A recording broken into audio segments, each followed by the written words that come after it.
Welcome back to the Britt Mayer Show, and we are going to talk about the whole debacle that was the Grammys 2026 because I know you are dying to hear about how all of your favorite celebrities fared in that struggle session, which was the Grammys 2026. Stay with us. I'm going to give you everything you need to know in under 15 minutes.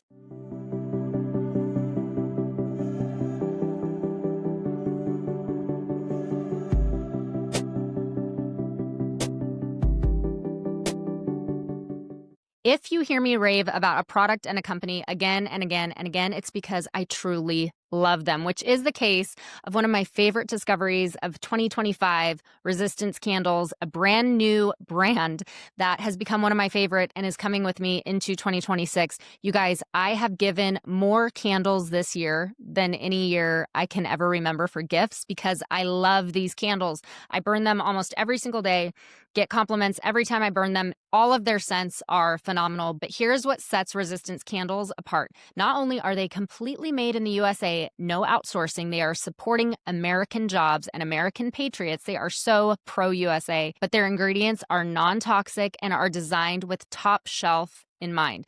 No soy, no phthalates, no parabens, high quality essential oils.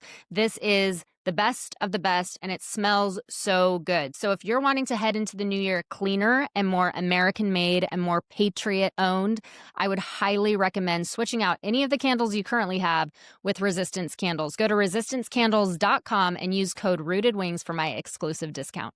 All right, tonight we are diving into the 2026 Grammys, and I know you were watching, right, with bated breath. You really wanted to learn from your celebrity mentors on politics, on health, on faith and culture, and all the things that they love to talk about.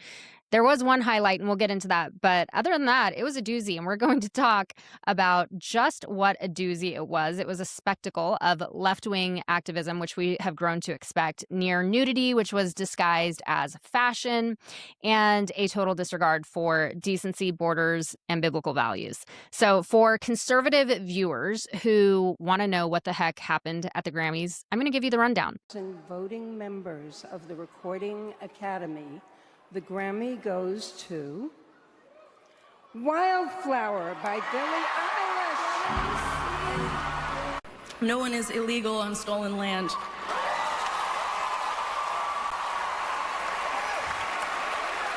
And I feel really hopeful in this room, and I feel like we just need to keep fighting and speaking up and protesting, and our voices really do matter, and the people matter, and She won Song of the Year for Wildflower, which is a song I wouldn't recognize. If you played 3 different versions of Flower songs, I wouldn't know which one is hers. But apparently, it was her historic 3rd win in the category. But she made it into my stories because instead of gratitude or focusing on her music, she decided to take that moment to turn her acceptance speech into activism. So she wore one of those brave ice out pins, which we will talk about in a minute. And she said, "No one is illegal on stolen land." Drum roll. That was her brave moment.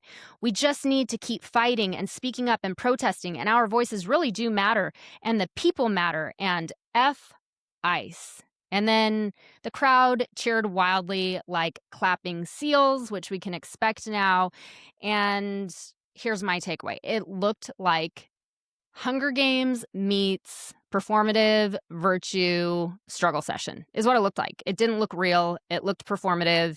And it also was completely ignorant because her stolen landline pushes what we know is a completely distorted activist narrative that America was somehow stolen and we live on stolen land, which is very, very rich coming from the elites who show up to these bougie events and then in their Louis Vuittons decide to lecture us after flying, in their multi-million-dollar jets from their multi-million-dollar conclaves that are bordered and secured with security and walls and all that. They decide to come to lecture all the peasants on the stolen land from which they have gained their wealth and status in the world. It's really rich.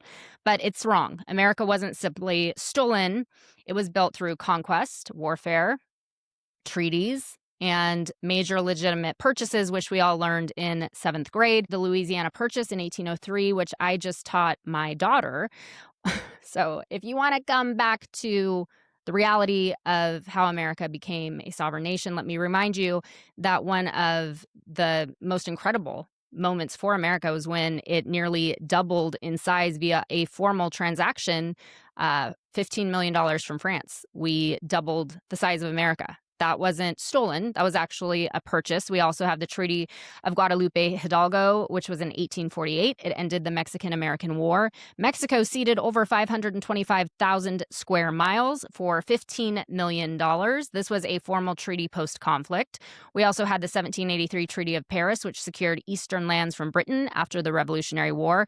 There were also native tribal interactions. And because history is messy and conquest is the story of history, many of those involved tragic, broken treaties with tribes who had conquered other tribes.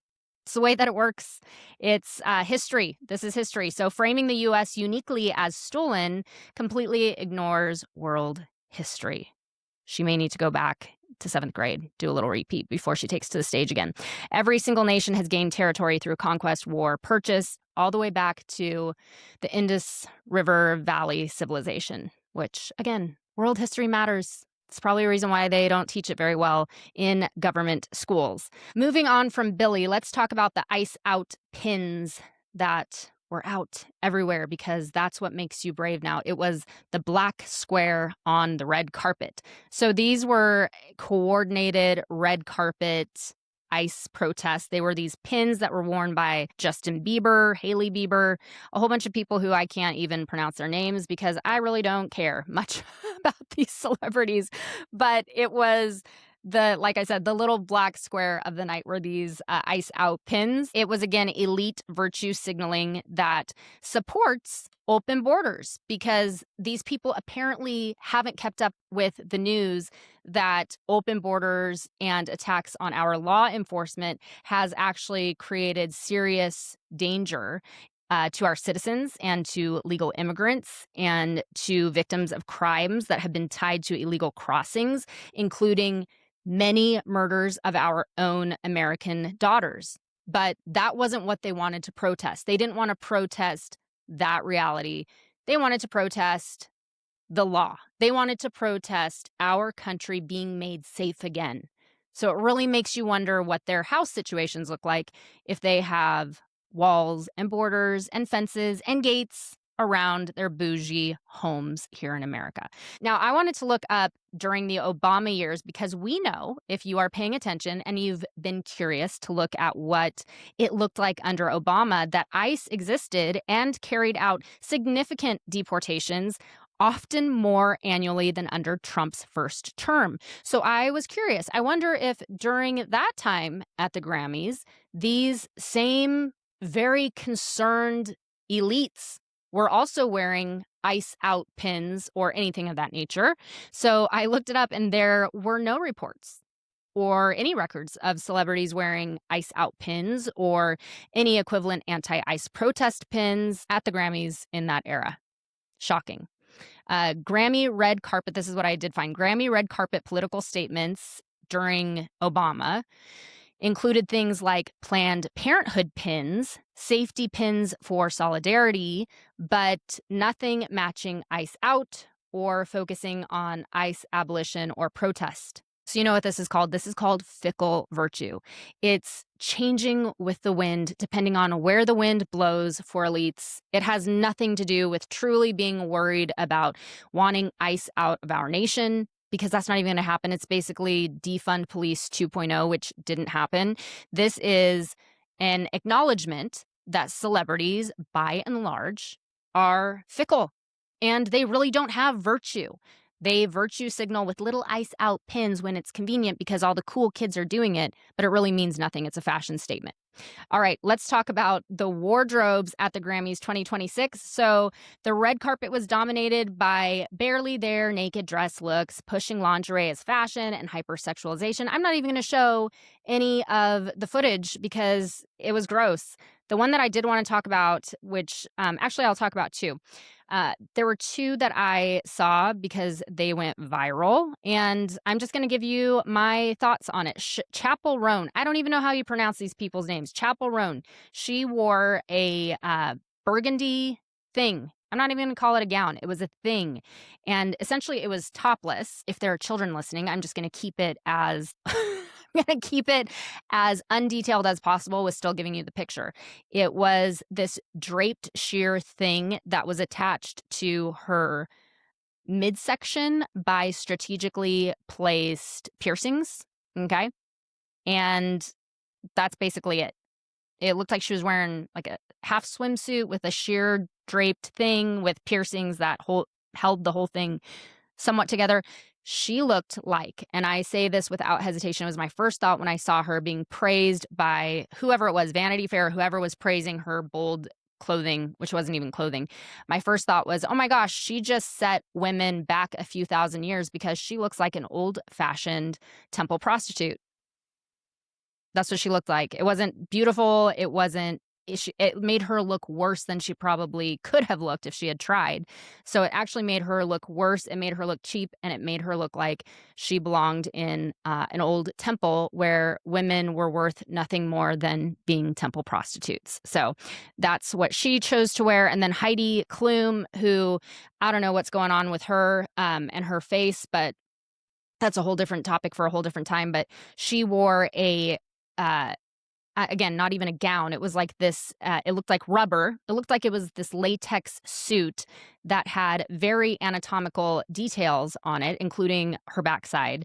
And she couldn't even walk in it. It was embarrassing. So I don't know what this whole trend is with celebrities thinking that the more you push the envelope, the more empowered you are, but it actually isn't empowering. It actually looks like you're setting women back.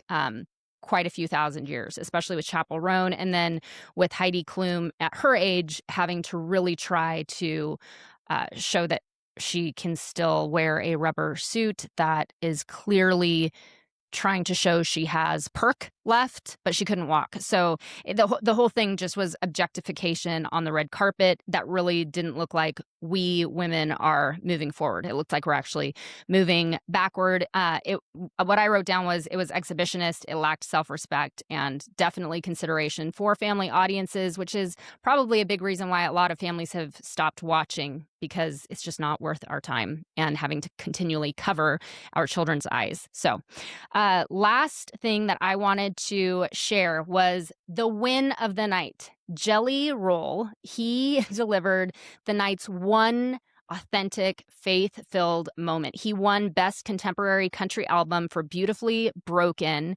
And in his speech, he boldly proclaimed this, and I'm going to let you hear a clip of it, but he boldly proclaimed, Jesus is for everybody. Jesus is not owned by one political party. He is not owned by a music label. Jesus is Jesus, and anyone can have a relationship with him.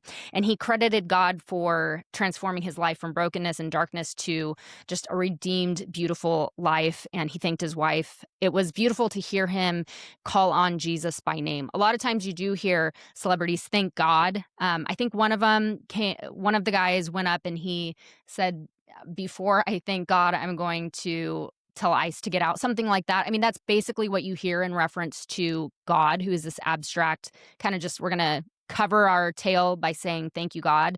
But Jelly Roll, he proclaimed Jesus by name. Take a listen. I know they're going to try to kick me off here, so just let me try to get this out. First of all, Jesus, I hear you and I'm listening, Lord. I am listening, Lord.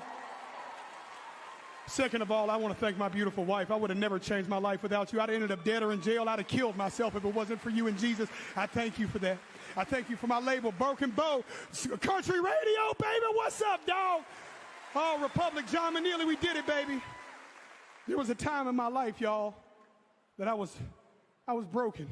That's why I wrote this album. I didn't think I had a chance, y'all. There was days that I thought the darkest things. I was a horrible human. There was a moment in my life that all I had was a Bible this big and a radio the same size and a 6x8 cell. And I believed that those two things could change my life. I believed that music had the power to change my life and God had the power to change my life. And I want to tell y'all right now, Jesus is for everybody. Jesus is not owned by one political party. Jesus is not owned by no music label. Jesus is Jesus, and anybody can have a relationship with him. I love you, Lord. That moment, you guys, I'm telling you, if that was the one thing you watched, then you didn't need to watch anything else. It was so good. In summary, the 2026 Grammys laid bare the culture divide in America today. We have those who weaponize the stage against law enforcement, who flaunted nudity as somehow being brave and fashionable, and obviously those who prioritize left-wing activism over artistry, decency, music, for crying out loud, the things that we actually would tune in to see if those were the things that were being displayed as beautiful and worthy and the good things in our culture. But unfortunately, most of it was garbage. But Jelly Roll's declaration of Jesus's universal reach and power to redeem stood as what I said, the rare light in darkness. It was so beautiful to hear someone from the belly of the beast stand and boldly proclaim Jesus by name. So for those who are rooted in Christian conservative values and you either watched the Grammys or you just watched my rewind of really all you needed to know about the Grammys, I think that what this sends us as a reminder is that our call is to support artists and creators who build up, who honor God, who respect borders, modesty, and foundational truths, and truly good art. I think that is so important, and we are seeing a comeback of real good art. It's starting small, but it's growing. And so I would encourage you to find those creators and to support them and to continue turning off the garbage that is really just this elite cool kid club of people who just keep trying to outdo themselves. And it's just becoming so grotesque. Really, the whole thing is grotesque. It's just a public struggle session of trying to keep up with the Joneses, but it's not good. It's not beautiful, and it's dark and really depressing. So find the good and support the good. And then lastly, if this resonated with you, please like this video and subscribe to the Britt Mayer Show. We are across all platforms. We put out short form videos like this, and we also do really good deep dives that are more long form interviews. So we are, again, on Apple Podcasts, Spotify, X, and YouTube, and you can find us across social media as well. Thank you for listening, and we will be back again soon.